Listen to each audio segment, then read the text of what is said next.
السلام عليكم ورحمة الله وبركاته. سبحان الله، فيروس صغير لا يرى بالعين المجردة أرعب كل شعوب الأرض، فكيف الحال سيكون إذا رجت الأرض رجا وبست الجبال بسا فكانت هباء منبثا؟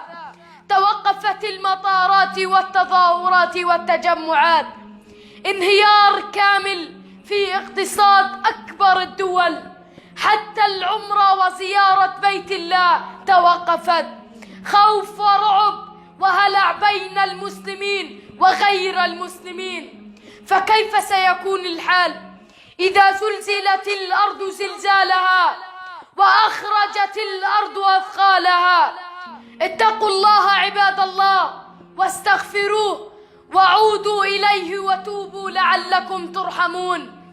اللهم احفظ بلاد المسلمين من الداء والوباء وظلم ذوي القربى والأعداء يا